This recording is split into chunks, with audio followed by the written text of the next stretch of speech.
Words అమ్మా. Correct, right. Naveen గారితో మాట్లాడదాం. సో నవీన్ గారు, రీసెంట్ టైమ్స్లో జరుగుతున్నటువంటి ఈ క్రైమ్స్ ఏవైతే ఉన్నాయో వీటిలో ఎక్కువగా భార్యలు అంటే ఇష్టం లేనటువంటి పెళ్లి చేసుకున్నందుకు గాను తల్లిదండ్రుల మీద కోపంతో, నేను ముందే మీకు చెప్పాను నాకు ఇష్టం లేదు, అయినప్పటికీ మీరు చేస్తున్నారు కాబట్టి నేనేం చేస్తానో చూసుకోండి అని బెదిరించి మరీ మర్డర్లు చేసినటువంటి మనం చూసాం. అది అమ్మాయి సోనం మేఘాలయలో జరిగినటువంటి ఇన్సిడెంట్ అది. అలాగే భర్త పిల్లలు తన అక్రమ సంబంధానికి అడ్డుగా ఉన్నారని చెప్పేసి వాళ్ళని గొంతునులిమి చంపి హస్బెండ్ని ముక్కలు ముక్కలుగా నరికేసి, అంటే కన్న కూతుర్లని లేదు, పిల్లలని లేదు, తల్లిదని లేదు, తండ్రి అని లేదు, భర్త అని లేదు, ఏ మాత్రం కూడా కనికరం అనేది లేకుండా, మానవత్వం అనేది లేకుండా టెర్రరిస్టులు ఫ్యాక్షనిస్టుల కంటే వాళ్ళతో పోటీ పడి మరి వాళ్ళు కూడా ఇవి చూసి నిజంగా చాలా సాడ్గా ఫీల్ అవుతారేమో ఈ మర్డర్లు ఇవన్నీ చూస్తే. సో ఎందుకు ఇలాంటి మైండ్ సెట్ వాళ్ళలో ఇంత క్రూరంగా చంపాలి అనేటువంటి ఆలోచనకు ఎక్కడ బీజం పడుతుంది? ఎందుకు ఇంత అమానుషంగా అమానవీయంగా ప్రవర్తిస్తున్నారు? ఇది ఈ లవ్ రిలేటెడ్ లేకుంటే ఒక ప్యాషన్ రిలేటెడ్ క్రైమ్స్ కింద చూడొచ్చండి ఇటువంటి ఇన్సిడెంట్స్. అంటే సైకియాట్రికల్ పరంగా చెప్పాలంటే ఒక రకమైన ఎమోషనల్ గా వీళ్ళు ఈ లవ్ అన్న concept, what ever the relationship, అది మ్యారేజ్ ముందు మ్యారేజ్ తర్వాత ఏర్పడిన రిలేషన్షిప్ వచ్చిన ఆ రకమైన ఆ లవ్ అన్న పేరుతో వచ్చే ఒక ఎమోషనల్ డిపెండెన్సీని వీళ్ళు రిలేషన్షిప్ లో ఉండే రియాలిటీస్ ఉంటాయి కదండి, ప్రాక్టికల్ గా ఉండే రియాలిటీస్. అంటే ఇప్పుడు పిల్లలు ఉన్నారు, తర్వాత మ్యారేజ్ సిస్టమ్ లో ఉన్నాము, ఇక్కడ పెద్ద కన్ఫ్లిక్ట్ వచ్చేస్తుంది. వీళ్ళు ఈ ఎమోషనల్ డిపెండెన్సీతో ఉన్న వాళ్ళు ఈ లవ్ అన్న ఒక రీజన్ తో ప్యాషనేట్ గా ఉన్నప్పుడు వీళ్ళు ఇంకొక వ్యక్తితో జీవితం జరపట్లేదు అన్న ఒక థాట్ తోటి వీళ్ళు అడ్డంకిగా ఫీల్ అవ్వడం స్టార్ట్ అవుతాయి. ఆ కన్ఫ్లిక్ట్ ని, ఈ అడ్డంకి ఎలా తొలగించుకోవాలి అన్న సొల్యూషన్స్ వీళ్ళు లేకుంటే సామరస్యంగా అనుకోండి, లేకుంటే యాక్సెప్టెడ్ వేగా, ఫర్ ఎగ్జాంపుల్ ఇందాక చెప్పినట్టు కోర్టులో ఇదే కోర్ట్స్ ఇదే కాన్స్టిట్యూషన్ మనకు కొన్ని పర్మిటివ్ థింగ్స్ కూడా ఉన్నాయి. For example separation, divorce, something legal aspects వెళ్ళినా, సమ్ కాన్ఫ్లిక్ట్ రెజల్యూషన్ పరంగా వెళ్ళినా కూడా ఇంత అన్వెల్కమబుల్ ఈవెంట్స్ కానీ, ఇంటర్పర్సనల్ వైలెన్స్ కానీ, లేకుంటే ఈవెన్ సమ్టైమ్స్ హోమిసైడ్, మర్డర్స్, ఇలాంటి ఇన్సిడెంట్స్ కానీ, ఇంత వైలెన్స్ ఎపిసోడ్స్ మనం రికార్డ్ చేయడం జరుగుతూ ఉంటుందండి. ఇది చూస్తూ ఉంటారు ఇలాంటివి. సో ఇది ఇందాక ప్రియగా చెప్పినట్టు ఇది తరతరాలుగా వస్తున్నా కూడా ఇప్పుడు ఒక మన మీడియాకి ఎక్స్పోజర్ వచ్చింది కాబట్టి yes, this is the right point. Media is rightly sometimes speaking up also. But ఇది ఇన్సిడెంట్స్ తోటి మనం జస్ట్ ఒక సెన్సలైజ్ కాకుండా సంథింగ్ అవేర్నెస్ అబౌట్, ఒక రకంగా లవ్ అన్న ప్యాషన్, ఇది caring about the other person చూడాలి తప్ప ఆ ప్యాషనేట్ తోటి, ఆ ప్యాషన్ అనే దాంతో ఒక గోల్ లాగా ఏర్పరిచి ఈవెన్ ఎంత నెగిటివ్ ఈవెంట్స్, నెగిటివ్ కన్సిక్వెన్స్ అయినా కూడా మనం దీన్ని తెచ్చుకోవాలి అంటే వీళ్ళు లేకపోతే నేను ఎమోషనల్ స్టెబిలిటీ లేనన్న ఒక డిపెండెన్సీలో ఉన్నారా, లేదంటే వీళ్ళతో ఉండే సపరేషన్ ని ఒక రిజెక్షన్ లాగా ఫీల్ అవ్వడం వల్ల ఆ రిజెక్షన్ తట్టుకోలేక వీళ్ళ పర్సనాలిటీ ఒక రకమైన ఈగో షార్టర్ గా ఫీల్ అయిపోతున్నారా, దీంతో మెల్లమెల్లగా వీళ్ళు ఎలా వెంటిలేట్ చేయాలి ఎమోషనల్ గా అవుట్ బస్ట్ ని కానీ, వచ్చిన ఎమోషనల్ డిస్ట్రెస్ కానీ హెల్తీ వేగా వెంటిలేట్ చేసే విధానాలు వీళ్ళకి తెలియక, కాన్ఫ్లిక్ట్ రెజల్యూషన్స్ ఎలా కరెక్ట్ గా ఉపయోగించుకోవాలో తెలియక వైలెన్స్ మెథడ్స్ తీసుకోవడం స్టార్ట్ అవుతున్నాయి.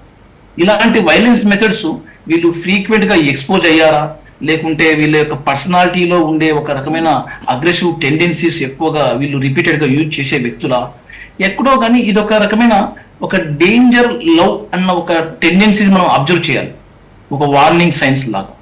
వీళ్ళలో ఎప్పుడైతే మనం వీళ్ళు వైలెంట్ బిహేవియర్ మేనిఫెస్ట్ చేస్తున్నారు, వీళ్ళు లేకపోతే థ్రెటెండ్ చేస్తున్నారు, ఈ వ్యక్తి లేకపోతే వీళ్ళు ఈ రకంగా ఉండలేను అన్న థ్రెటెన్స్ ఎక్కువ చేస్తున్నారు. ఫర్ ఎగ్జాంపుల్ ఈవెన్ కొన్నిసార్లు they recorded about that mysterious గా, లేకుంటే అబ్సెసివ్ గా వీళ్ళు ఒక వెంట పడుతున్నారు ఇంకో వ్యక్తికి, ఎంత కాదన్నా నలుగురు వద్దన్నా కూడా. ఇలాంటివన్నీ కూడా ఒక టెండెన్సీ ఎక్కడ మనకు చూపిస్తుంది, ఇది అబ్నార్మల్ డేంజరస్ లవ్ ఆస్పెక్ట్స్ కి వెళ్తుంది. తర్వాత ఈ ఇన్సిడెంట్స్ డెఫినెట్ గా పర్సనాలిటీ ఆస్పెక్ట్ లో చూడాలి. ఆ వ్యక్తి యొక్క పర్పెట్రేటర్ అంటారు, ఈ రకమైన వ్యక్తి, అది జెండర్ ఏదైనా సరే, ఎందుకంటే ఒకసారి హోమిసైడ్ అండ్ మర్డర్స్ జరిగిన ఇన్సిడెంట్స్ ఎవరిదైనా ప్రాణమే. సో ఇక్కడ ఇటువంటి సందర్భాల్లో మనము న్యూట్రల్ గా చూస్తే ఎలాంటి ప్రవర్తనతో వీళ్ళు ఆ రిలేషన్షిప్ ని కోరుతున్నారు. ఫర్ ఎగ్జాంపుల్, కోరే రిలేషన్షిప్ ఒక హెల్తీ వేగా, యాక్సెప్టెడ్ వేగా ఉంటే కదా. ఫర్ ఎగ్జాంపుల్, మనము ప్రొడక్టివ్ వర్క్ చేస్తూ ప్రాక్టికల్ గా ఉండే నెగోషియేషన్ స్కిల్స్ ని కాన్ఫ్లిక్ట్ రెజల్యూషన్ గా మనం డిస్కషన్ చేస్తున్నాము, నెగోషియేట్ చేస్తున్నాము. ఇలా హెల్తీ వేగా వెళ్ళకుండా సంథింగ్ వైలెన్స్ గా, సంథింగ్ ఒక రకమైన ఒక కంపల్సివ్ గా, వాళ్ళు లేకపోతే నేను ఉండలేను, వాళ్ళు లేకపోతే నా లైఫ్ నథింగ్, వాళ్ళు లేకపోతే వాళ్ళకి ఇంకో లైఫ్ నేను ఇవ్వను, నాకు దొరకపోతే ఇంకొకరికి దొరకనివ్వకుండా చేస్తాను, ఇలాంటి టెండెన్సీ ఉండదు కదా. ఇది చాలా డేంజరస్ టెండెన్సీస్. అయితే మీరు నవీన్ గారు మీరు చెప్తున్నారు ఎమోషనల్ డిపెండెన్సీ వల్ల ఇలా బయట వ్యక్తుల దగ్గర ప్రేమ కోరుకుంటున్నారు, వాళ్ళని విడిచి ఉండలేనటువంటి సందర్భాల్లో ఇక్కడ ఉన్నటువంటి భర్తని పిల్లల్ని అడ్డు తొలగించుకోవడం కాబట్టి వాళ్ళని లేపేసి నేను లేచిపోవాలి అనేటువంటి ఒక టెండెన్సీ కనబడతా ఉంది. అయితే ఇది అరేంజ్డ్ మ్యారేజెస్కి అని అనుకుందాం కాసేపు. అయితే లవ్ మ్యారేజెస్, మరి ఇద్దరు ప్రేమించి కొన్నేళ్ల పాటు ప్రేమించుకొని పెళ్లి చేసుకొని ఆ తర్వాత ఒక బిడ్డకి జన్మనిచ్చిన తర్వాత ఆ హస్బెండ్ ఫ్రెండ్తో లవ్లో పడి ఈ పాప తర్వాత భర్త అడ్డుగా ఉన్నారని చెప్పేసి వాళ్ళని చంపేసి ముక్కలుగా నరికి ఒక డ్రమ్ములో వేసి దానిపైన సిమెంట్తో పూడ్చేసి హ్యాపీగా ఆ పాపని వాళ్ళ అమ్మమ్మ దగ్గర వదిలేసి వీళ్ళిద్దరూ కలిసి ట్రిప్కి వెళ్ళిపోయినటువంటిది సంఘటన మనం యూపీలో చూసాము, నేవీ ఆఫీసర్ది. సో మరి ఇక్కడ ప్రేమించి పెళ్లి చేసుకున్న తర్వాత మళ్ళీ అక్కడ ఎమోషనల్ డిపెండెన్సీ, లవ్ అన్నీ ఉన్నాయి కదా, ఉన్న తర్వాతనే కదా పెళ్లికి వెళ్ళారు. For example, yes exactly. అది ఎట్లా అంటే ఒక రకమైన పర్సనాలిటీస్ లో వీళ్ళలో ఒక రకమైన వాయిడ్నెస్ అనుకోండి, ఎంటీనెస్ అనుకోండి, దే పర్సీవ్. ఇంకొకరితో ప్యాషనేట్ గా లవ్ లో ఇంకొక నావెల్టీ సీకింగ్ లాగా వీళ్ళ టెండెన్సీస్ ఉన్నప్పుడు లవ్ అనేది ఒక రివార్డ్ లాగా ఫీల్ అవుతుంది. అది ఒక రకమైన అంటే రొటీన్ గా ఉండే లైఫ్ లో కాకుండా something they wanted to some more innovation in wrong way అని అనుకున్నప్పుడు కాన్సెప్ట్ లవ్ రూపంలో వచ్చినా కూడా వీళ్ళు ఒక రివార్డ్ ఫీల్ అవ్వడం స్టార్ట్ అయింది.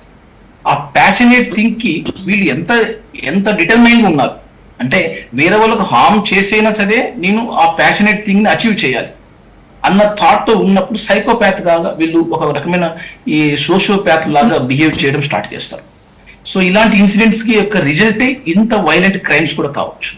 ఇది ఒక క్రిమినల్ సైకలాజికల్ ఆస్పెక్ట్ లో చెప్పాలంటే ఒక ఎంపతి లెస్, అంటే ఇంకొకరి యొక్క పర్సన్స్ యొక్క ఫీలింగ్స్ ని, రెస్పాన్సిబిలిటీని బేఖాతరు చేసి ఈ మన యొక్క నీడ్స్, మన యొక్క ఈ వాంటింగ్ థింగ్స్ సాటిస్ఫై చేసుకోవాలన్న దానికి ఒక మేనిఫెస్టేషన్ ఇటువంటి violent crime related activities. Right, okay. Priya గారు, ఇప్పుడు ఇలాంటివి మర్డర్కి చేసేటప్పుడు ఒక పెద్ద స్కెచ్